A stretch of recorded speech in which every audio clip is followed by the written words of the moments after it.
Hello. Since it's Easter season, I will be reading you The Story of Peter Rabbit by Beatrix Potter, illustrated by Lisa McHugh. Once upon a time, there were 4 little rabbits, and their names were Flopsy, Mopsy, Cottontail, and Peter. They lived with their mother in a sandbank underneath the root of a very big fir tree.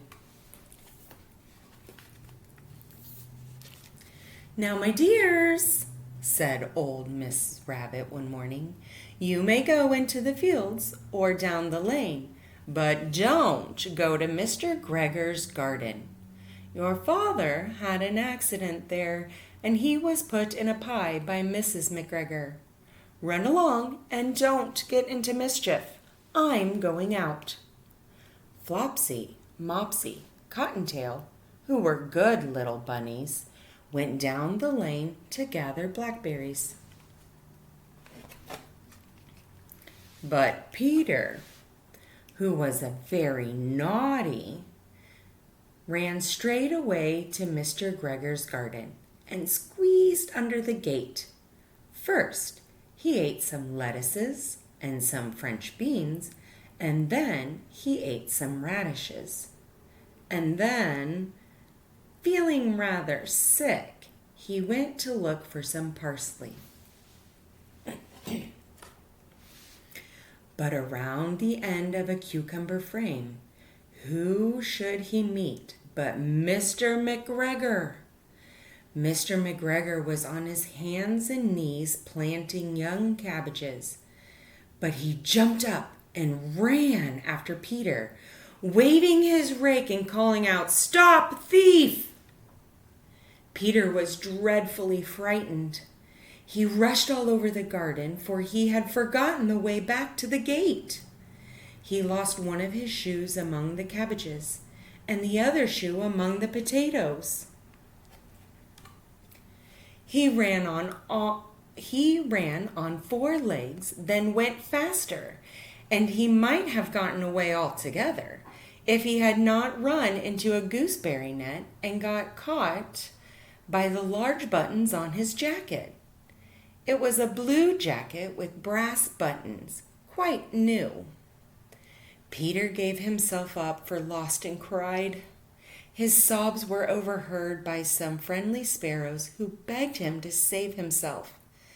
Mr. McGregor had a basket and was about to pop it on top of Peter, but Peter wiggled out just in time, leaving his jacket behind. He rushed into the tool shed and jumped into a watering can. It would have been the perfect hiding place if it had not had so much water in it. Mr. McGregor was quite sure that Peter was somewhere in the tool shed, and he began to search it carefully. Then Peter sneezed, "Ka-choo!" and Mr. McGregor was after him in no time.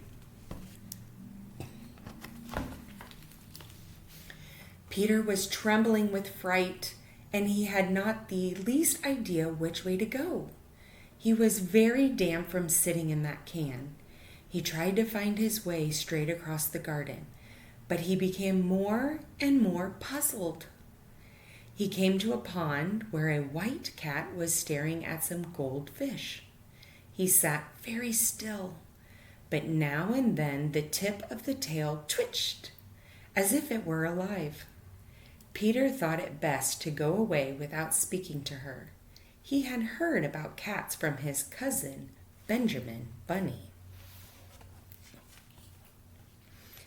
He turned back towards the tool shed when he heard the noise of a hoe.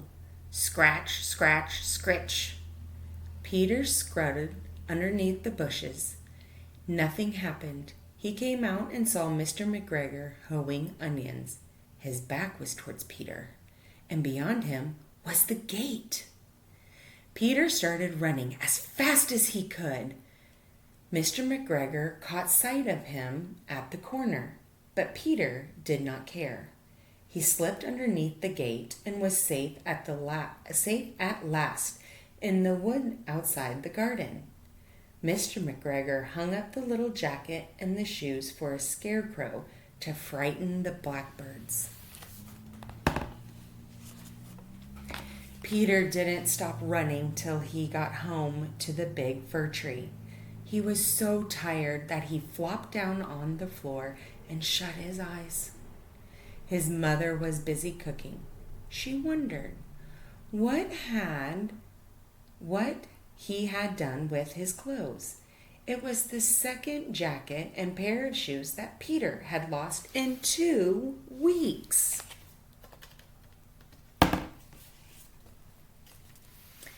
Peter did not feel very well that evening. His mother put him to bed and gave him a dose of chamomile tea.